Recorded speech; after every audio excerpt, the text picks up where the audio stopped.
He had 63 days left before the bank took everything his father had ever built. And on the morning that changed his life forever, Jack Sullivan was sitting alone in a diner, staring at a cup of cold coffee, trying to remember the last time he had felt like things were going to be all right. The wind outside Harper's Grill came off the Pennsylvania fields like something angry, pressing against the glass with a low and steady moan that made the old roadside diner feel smaller than usual and somehow more fragile, the way everything feels fragile when a man is already on the edge of breaking. The fluorescent lights buzzed above worn checkerboard floors.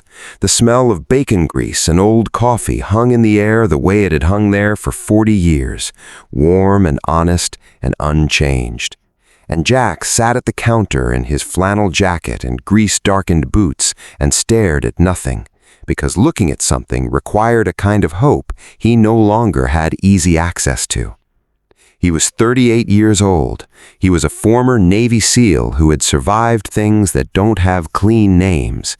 He was a single father, and he was 63 days away from watching his daughter lose the only home she had ever known. Lily was 9 years old. She had her mother's eyes and her grandfather's stubbornness, and a small bookshelf beside a window in her bedroom where she liked to sit in the afternoon light and read until the sun went down. Every night before bed, she asked her father the same question.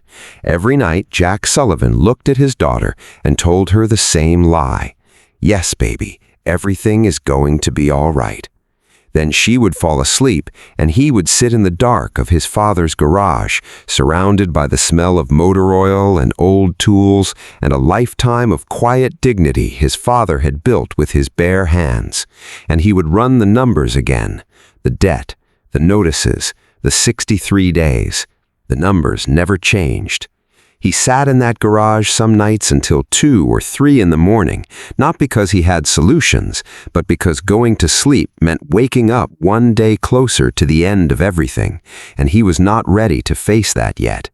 He had faced enemy fire in Afghanistan. He had carried wounded men across open ground. He had survived things that broke other men completely. But the thought of telling Lily that they had to leave, that her window, her bookshelf, her grandfather's garage, all of it was gone, that was the thing that unmade him in the dark when no one was watching. He had come to Harper's Grill that Tuesday morning because he could not stand the silence of the house. The coffee was cold. He did not care. He was not there for the coffee. Emma Parker came through the door at 7:31, and the diner noticed her the way it always noticed her, with that particular and uncomfortable shift of eyes that people perform when they see something that makes them uncertain where to look. She moved on a single forearm crutch, her left leg replaced below the knee by a prosthetic she had long ago tried to conceal or explain. She was 31 years old, and she carried herself with a stillness that had been earned the hard way, not given. Not inherited, but built slowly over 6 years of surgeries and physical therapy, and the specific kind of loneliness that follows a person who has survived something their world does not quite know how to talk about. She wore a simple gray coat and a burgundy scarf, and she moved to the corner booth without looking at anyone, because it was her booth, and because Lou at the register had already started on her order before the door closed behind her. Scrambled eggs, strawberry milkshake, every Tuesday. A tradition she kept, not because it brought her happiness exactly, but because the man she had loved more than anything had ordered exactly that every single time they walked into a diner together, and keeping that small ritual alive was the closest thing she had found to still being near him. 6 years earlier, a drunk driver had crossed the center line on a wet October highway and taken everything from Emma Parker in approximately 4 seconds. Her husband died on impact. She survived. She lost her leg below the knee. She lost the future she had believed in completely, and in the years that followed, she discovered something about the world that she had not known before. that people are often kinder to the dead than they are to those left behind, and that surviving a tragedy does not guarantee that the people around you will know what to do with you afterward. Some stared, some pitied, some treated her as though the accident had somehow diminished not just her body, but her value as a person, her right to take up space, her right to order a milkshake on a Tuesday morning and sit quietly with her grief without being made to feel like an inconvenience. She had learned to absorb these things. She had learned to sit straight and breathe evenly and keep her eyes forward. She had become very good at it. What the people of Claysburg did not know, what almost no one in that county knew, was that the quiet woman in the corner booth had spent those 6 years building her late husband's small logistics company into something extraordinary. Parker Logistics now operated 3 distribution centers across western Pennsylvania and maintained a fleet of over 200 vehicles. It was worth more than $200 million. Emma had built it in the ruins of her grief, working 18-hour days, making decisions that other people said were too bold, proving them wrong so consistently that eventually they stopped saying it. She did not advertise this. She drove a modest car. She came to Harper's Grill on Tuesday mornings. She ordered the milkshake. She sat with her memories and her crutch and her gray coat, and she looked like exactly what the world assumed she was. A quiet, damaged woman living a quiet, diminished life. The world was wrong about her. It usually is about people like her. The boys arrived at 7:43. 2 of them, broad-shouldered and loud, wearing high school athletic jackets, moving through the diner door with the easy confidence of young men who had never been asked to account for anything serious.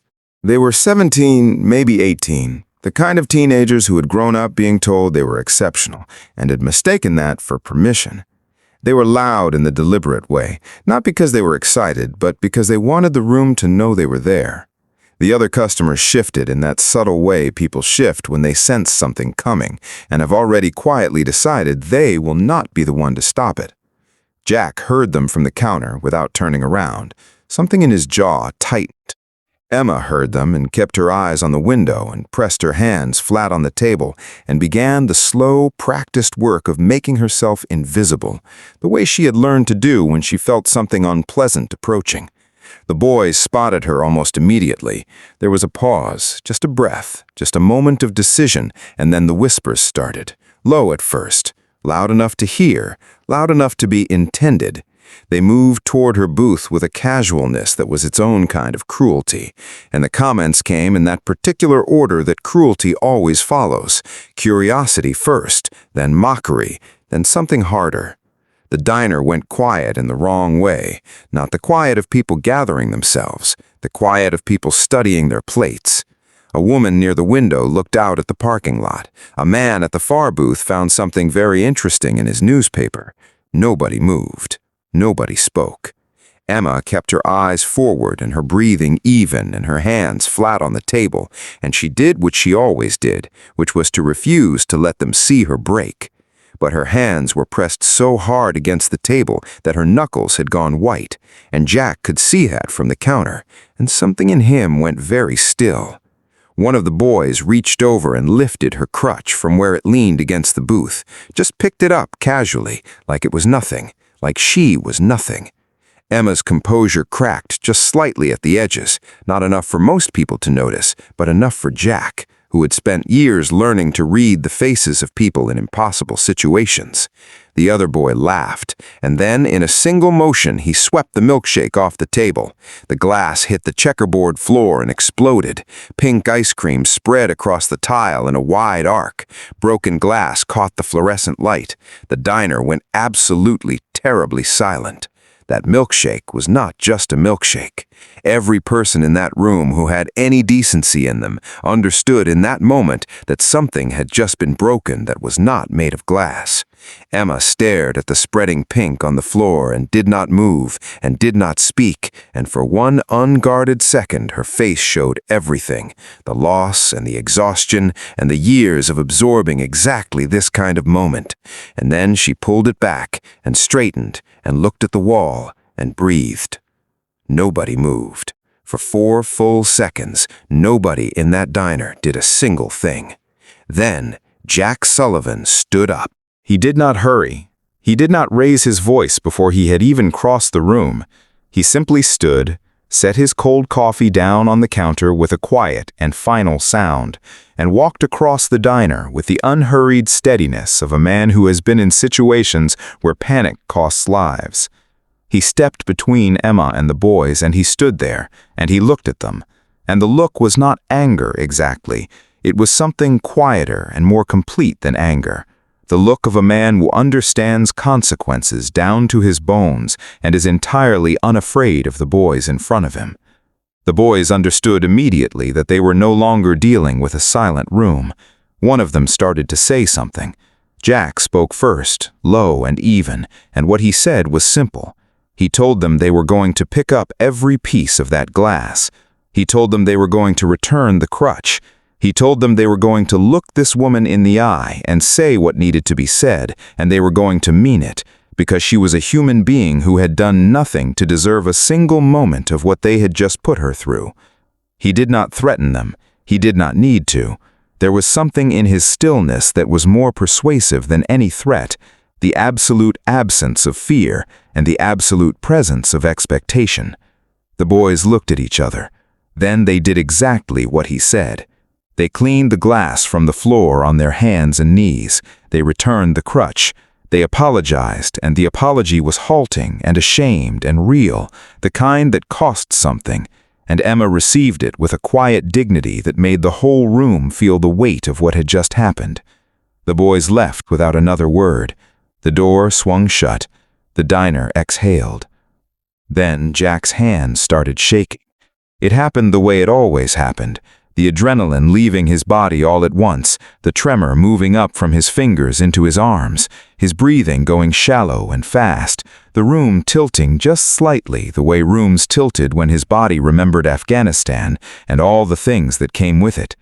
He gripped the back of the booth. He lowered himself into the seat across from Emma because his legs had made the decision before his mind had, and he sat there with his shaking hands on the table and his pale face and his uneven breathing, and for a moment he looked exactly like what he was, a wounded man who had just spent the last of something he didn't have much of left. Emma watched him. She did not look away. She did not pretend not to notice.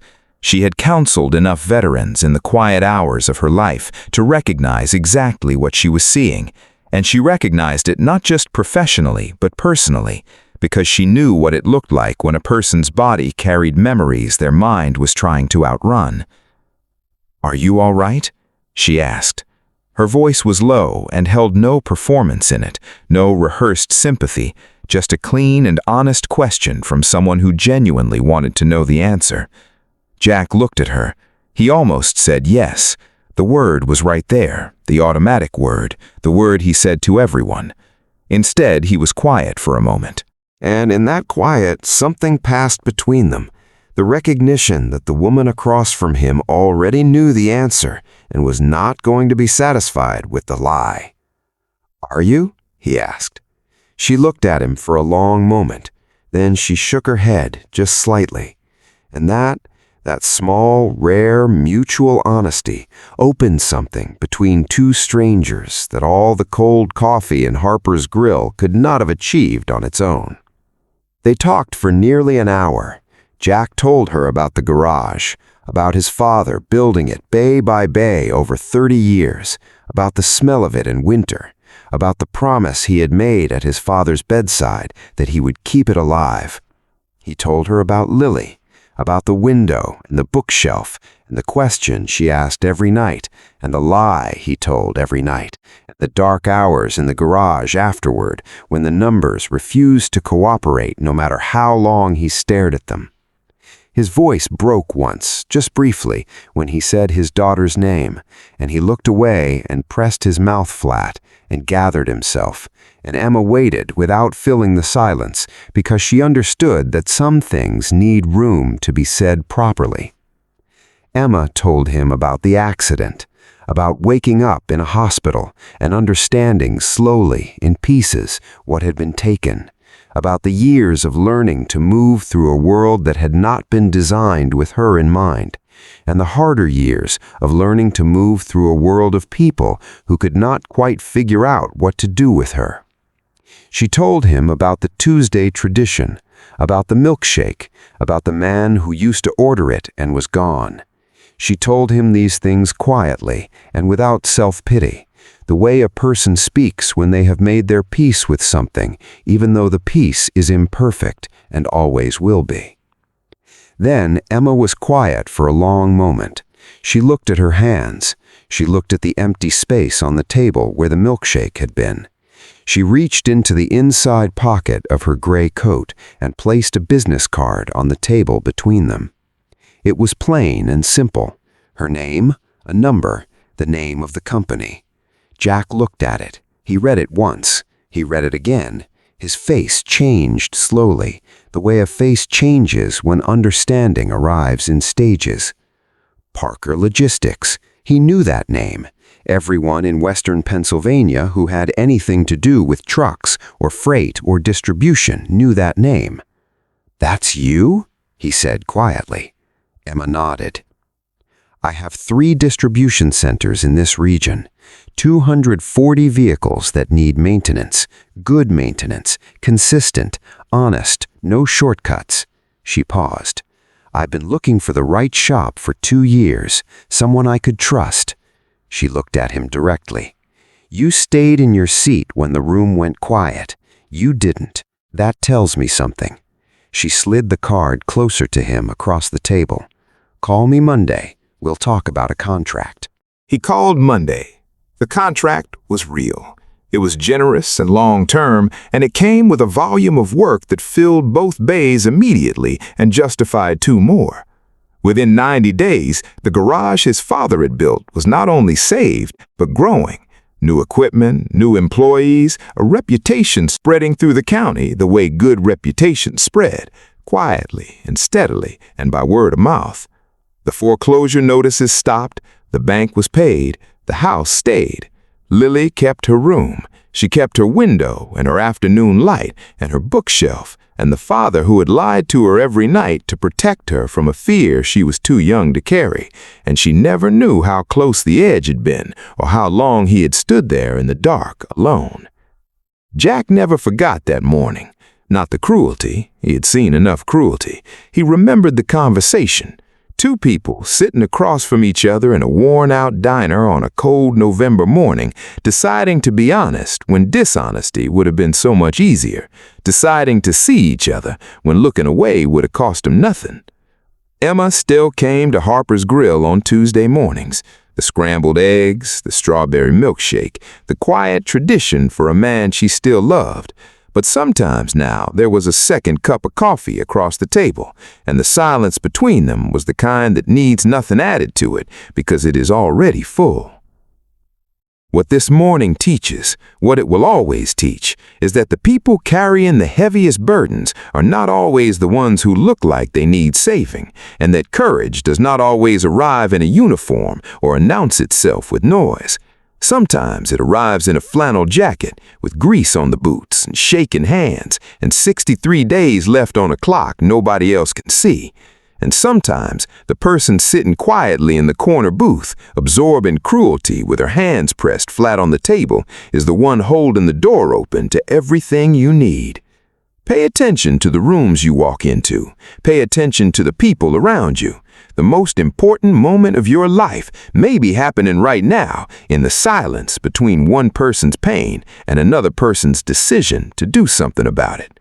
Stay in your seat, stand up when it matters, and never ever mistake someone's quiet for weakness, because the quietest people in the room are often the ones who have survived the loudest things. If this story reached something in you, share it with someone who needs to be reminded today that one person standing up can change everything.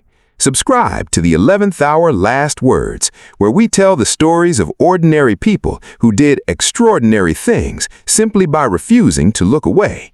These are the stories that matter, the quiet ones, the real ones, the ones that remind us who we are when the room goes silent and the moment asks something of us. Stay with us. The best stories are always told at the end of the day, when only the truth remains. The significant educational and human value in this story is this. It shows that PTSD, grief, disability, and financial collapse are not shameful secrets, but human realities that millions of people carry silently every day. It teaches that silence in the face of cruelty is its own form of participation, and that one person who refuses to look away can shift the entire moral weight of a room. It honors the dignity of working men and women, of veterans who come home carrying wounds no one can see, of survivors who rebuild not because it is easy, but because there is someone they love who needs them to. It shows children and adults alike that wealth without empathy is empty, and that empathy expressed with courage can rebuild a life entirely. And it reminds every older American who has lived quietly and carried much that the most important thing they ever did may have been the small thing, the moment they stayed, the moment they spoke, the moment they refused to look away, and that those moments matter more than they will ever fully know.